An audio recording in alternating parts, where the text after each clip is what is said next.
Hello, everyone. Welcome back to another episode of Life Uncorked. Thanks for watching. I'm Mel Greenberg, and I'm glad you're here.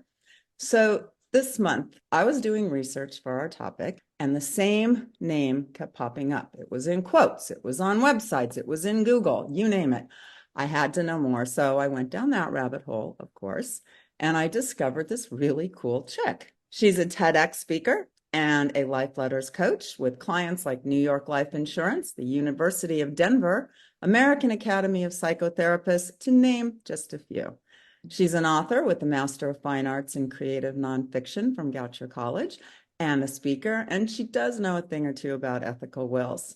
And best of all, she's here with us today. Nancy Sharp, hi, how are you? Welcome to Life Uncorked. Thank you so much, Mel. I'm so happy to be with you today and all of your listeners and viewers. I'm so glad you're here. And so I do want to get into the ethical will issue. And I have a feeling it has a lot to do with your story and how you ended up where you are today, doing what you do today, which is remarkable. So share a little bit of Nancy with us. Thank you so much. I feel as though life led me exactly to what I'm doing today. And I'm really meant to be doing this work today, which is working with individuals and groups to help them craft meaningful, enduring life letters. I'll go on to talk a little bit about the nuance of the name in a little bit, because you're correct. The traditional historic term is ethical will. But when I began to first teach people and groups, do a lot of retreats and whatnot, how to do this, I found, maybe not surprisingly, that there was a lot of aversion to the word will. So I renamed it, and I call it the life letter, because truly it's meant to be something that should affirm living today, as well as being a document that can connect the generations over time.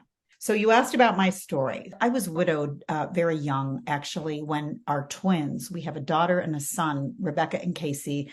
They were 2.5 years old when their dad, my first husband, died of a brain tumor. Those words would have been the most enduring gift imaginable.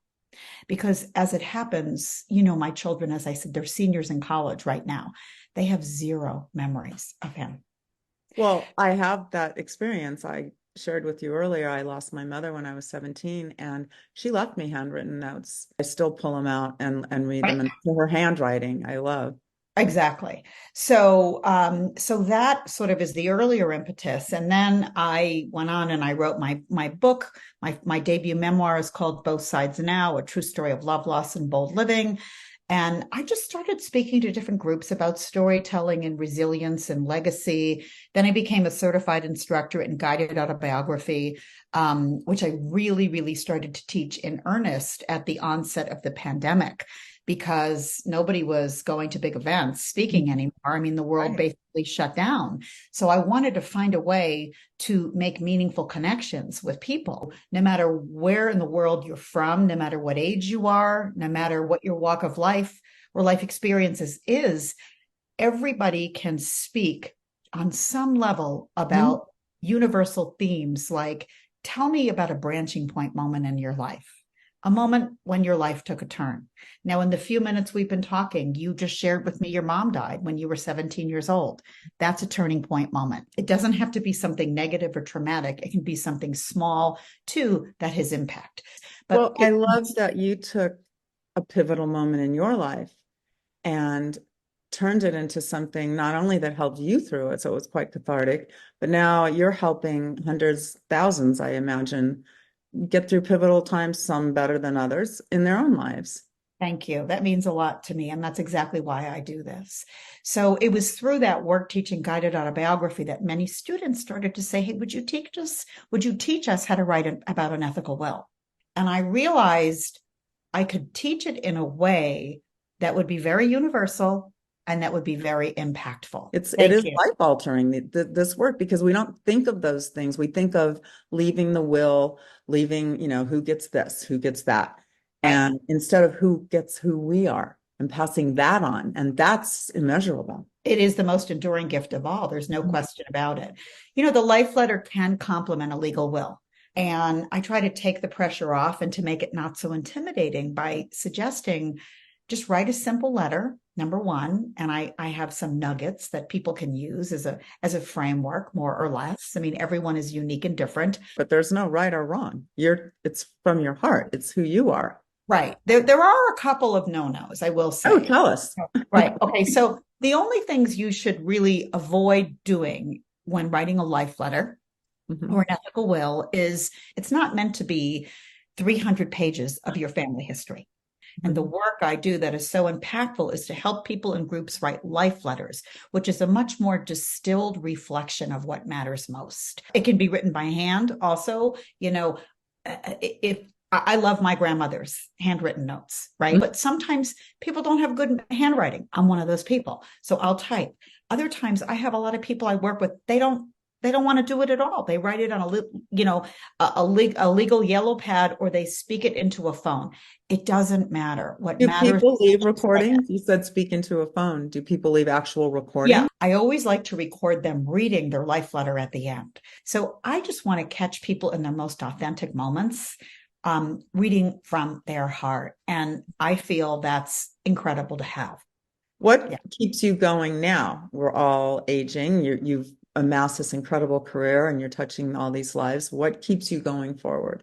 I do feel like I'm doing what I'm meant to be doing. And just to help people and to meet them where they're at, wherever they're at in their lives and their life's journey, feels deeply purposeful. How do you want to be remembered? Mm. Well, three words. She was kind. For me, in my life experience, kindness is the value that sails above all the others because it continues to bring me so many extraordinary gifts. I mean, so many of them that are unexpected. What's important is to maybe ask yourself if you not even how you want to be remembered, but what are two things you stand for? What are two things that are really important to you? Two values. And then I wonder if you can think of a story to wrap those values around. I believe in kindness. Challenge yourself to share a story about kindness. It certainly is a time to talk about what have you learned? Well, it's Because almost like, we always, and especially in movies, those deathbed confessions. And when families come together, the father that was never there right, tells the kids how much he loved them and everything through his life on his deathbed. Instead, you're providing an opportunity for us all to learn how to take these simple steps. now. Do it now. I Well, Which one minute? because we should not be going through our days, right? Mhm.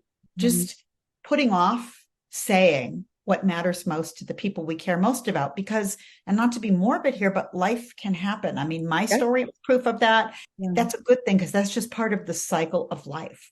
But don't wait. I mean, It is, don't and it's cliche to say procrastinate. that in a blink Right. of an Don't eye, but it is procrastinate. true. It is true, Yeah. right? My grandma used to say that when I would say, "How are you?" And she passed peacefully at 95, and she would say, "Oh, it's I another day love it. pushing up daisies. It's a good one." And I love that. That's how she looked at life, and it's a Right. beautiful vantage point. That's amazing. My Yeah. grandmother died at 96, and she used to say, at my age, you don't buy green bananas. I love that. Okay, I'm going to remember that. That's great. Right. But, we could buy a lot of green bananas. She had a good attitude. Yeah. So, right. Nancy, what's next for you? Well, gosh, I'm looking forward. I'm leading another retreat at the Biltmore Estate in Asheville, North Carolina in April. And I want to spread the word here because I hope that everybody is invited. Is that information on your website? Yes, we'll have a link to it there. And that website again is? writeyourlifeletter.com, or they can reach me at nsharp@nancysharp.net. And I do a lot of custom retreats too. So sometimes people will say, gee, I have a book group or I have a women's group, or, I have families who've done this too. I just was leading a retreat in Santa Fe. I had two sisters and I had a mother and a daughter. Um, it also can be something for boards of directors, right? Or legacy donors. So I have a book in me too. I haven't really had a lot of bandwidth to write it, but I feel like I'm mining the earth and I'm mining the information and I go forward. And what's next for me is just to continue to serve in this way. I love it. And you're doing an incredible job and an Thank you. incredible service because as we've talked about in this short time, we wait. And for what?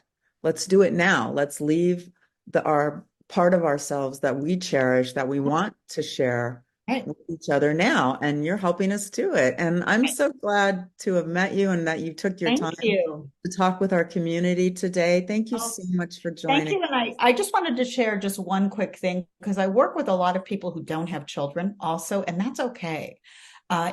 Because we all have communities on some level. And so I wouldn't want anybody to feel discouraged if they didn't necessarily have children. I would imagine milestones could be lonely times for those. And so it's wonderful to include that. Thank you for pointing that out. You're welcome. You're welcome. Well, thank you so much. Just wish everybody well and reflective, meaningful time working on their life letters. Thank you so much, Nancy. Take Thank care. you. Take care, everybody out there. Ciao. Thanks.